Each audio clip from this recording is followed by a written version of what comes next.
One of the coolest things about using a Sony camera to create content with is using one of their mics. Yes, did you know that Sony makes microphones? And I'm actually using one of them right now. And the coolest thing about these mics is that they actually require no cables, and then they bake in the audio file into the video file, which is super convenient when it comes to creating content. And that's why in this video, I'll be breaking down almost all the mics that they offer to see which one might work best for you based off of the type of content that you're creating. Let's go. Hey, what's up? It's Omar with Think Media, and if you are interested in growing your YouTube channel, be sure to subscribe because we talk about the best tips, tools, and strategies on how you can grow your YouTube channel. However, I wanted to test each and every mic while I was actually using it in a real situation and circumstance that you might find yourself using it in. So let's hop over to the Las Vegas Strip as I break down these mics. All right, so this first mic that we will be testing is the Sony ECM-GZ1M. I don't expect anybody, including myself, to memorize these model numbers. However, this is the cheapest mic out of all the mics and potentially might be the oldest, but it doesn't mean it's bad because it sounds pretty good.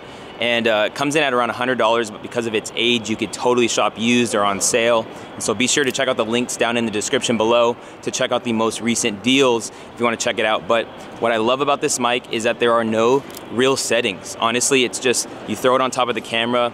You actually lose your ability to, change your settings in camera.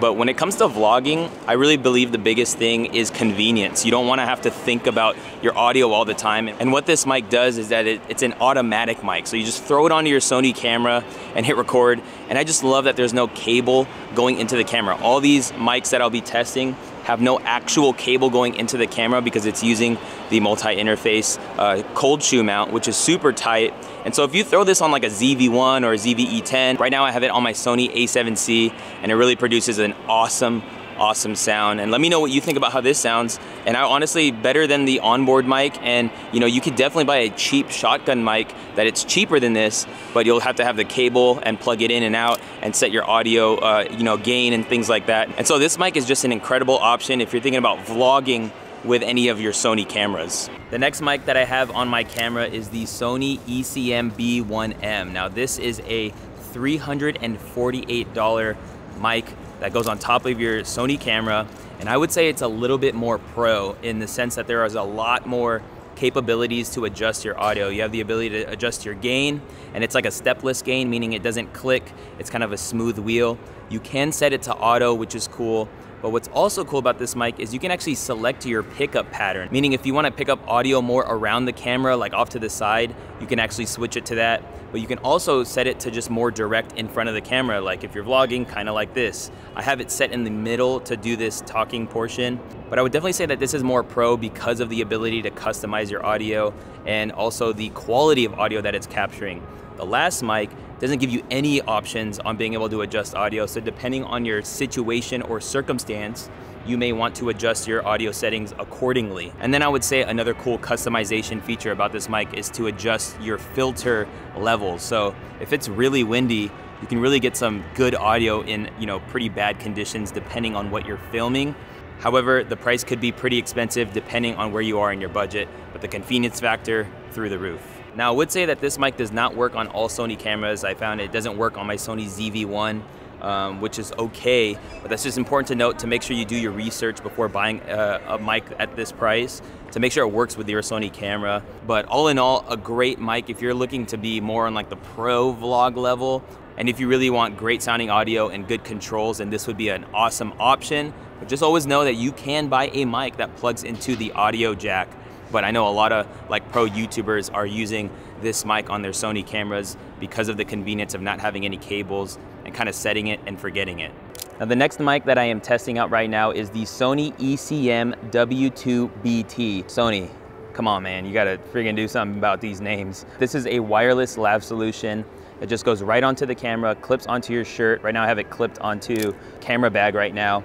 This is the wireless solution. So I'm gonna hand my camera right there, and babe, you can flip the screen so you can see yourself, see me. And so definitely the only mic that you can use wirelessly out of these, and the BT stands for Bluetooth, meaning it is gonna be reliable and very similar to a performance from like the Rode Wireless Go or even the Deity Pocket Wireless. But what is cool about this mic is its form factor. It's super small, and I know you can see it right here, but you actually have the ability to plug in a lav and have this act more like a mic pack as opposed to the actual microphone itself. But for convenience, it's nice that you could just clip this on your jacket or shirt and use it to record, but totally could plug in a lavalier into it, which is great. Now these mics, as opposed to the other ones that I just tested, have to be charged up.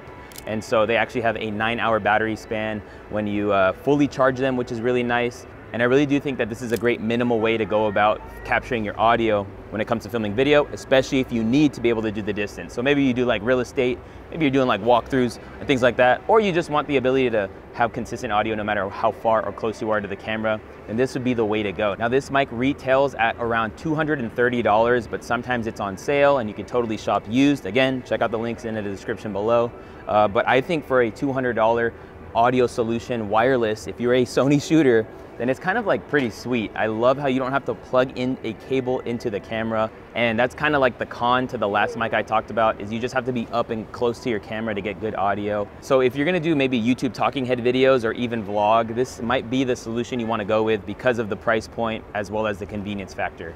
All right, now this next mic that I am testing is the most expensive one out of all the mics that I've talked about, and this is the Sony XLR-K3M. This is a $600 audio solution for Sony cameras, and I do think in most cases it can be worth it because again, we're talking about convenience, we're talking about no cables whatsoever. But what's so cool about this mic setup is it actually gives your Sony camera 2 XLR inputs, which is incredible, especially for things like high-end wireless mic solutions, as well as great mics that would just require phantom power. And I would say right up front is that this thing gives off phantom power using the camera's battery, which is super convenient. And we actually have been using this thing for over a year now with the Sony a7S III for like the Think Media podcast, as well as for my videos when I'm in the studio.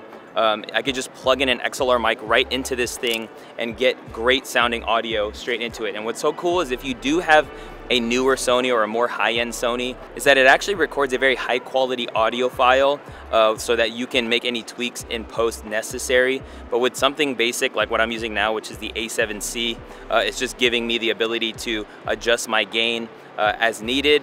Now I do wish that the K3M came without a Sony mic, because I'd rather put maybe a different brand mic that, you know, from my choice, but I feel like that drives up the price a lot more than it really could have. Nonetheless, it is a good mic, comes with a wind muff, and it's a great sounding mic, but it has an XLR built into it too. So you gotta get like an extender and things like that. But for most case vlogging, it's a great solution to just keep up there. But if you think you can benefit from these XLR inputs on your camera, it really turns most cameras now into like a run and gun documentary type camera as well, because of the phantom power and the ability to plug in an XLR into it. Now you can plug in an external mic as well, as there is a 3.5mm input that you can select. If you're looking to have maybe one side being a wireless mic and then the other side being an XLR mic, you can totally do that. And if you do have 2 XLRs plugged in, you can actually split the audio left and right, which is super convenient. So I would say this isn't a audio solution for a general vlogger. Maybe get one of the other mics that I talked about. However, if you're looking to do like more studio, or maybe you want to plug in a Shure SM7B directly into the camera and bake in your audio file just to make it easier in editing, that's a great investment in this piece because it's going to save you some time. I know there's like a cheaper way of doing that. You can get like a Zoom H4n or a Zoom H6n or something like that, and it would be cheaper. However, you would have to plug in cables, and then it could start getting a little bit, you know, cluttered, which I think anytime I can invest in cleanliness, it actually helps me create more content. And we actually love this thing. It is pricey, but it is convenient, and I think it's worth the investment if you're creating content that makes most sense to have something like this. All right, so we're back in the studio, the Anderson Studios, and I actually missed a mic, and it's one that I don't personally own and I haven't tested. However, I definitely think you should know about it, and it's another wireless solution. It's cheaper than the one that I tested, and this one is the Sony ECM-W1M wireless mic. Now this mic has a very small footprint, and similarly, you can plug a lav into it and then clip the mic pack on your belt or something like that. However, this doesn't have rechargeable batteries, but it is a little bit cheaper, and so if you wanted to go wireless and save some money, maybe you want to go that route. But we'll post links to every one of these mics down in the description below if you want to check them out. And let me know in the comments which mic you think gravitated towards you the most, and do you think these mics are a little too overpriced, or is the convenience factor worth it? I think the convenience factor together when you're really pushing out content and you don't need to think about audio settings or levels or even cables and things like that is super nice and might be actually a good investment into making a mistake later on, which might happen and has happened to me, not plugging in the cable or what have you. But all that to say, be sure to check out the links in the description below. And if you want to check out another video from Think Media, all you got to do is click or tap the screen. And I cannot wait to see you in a future video. Peace.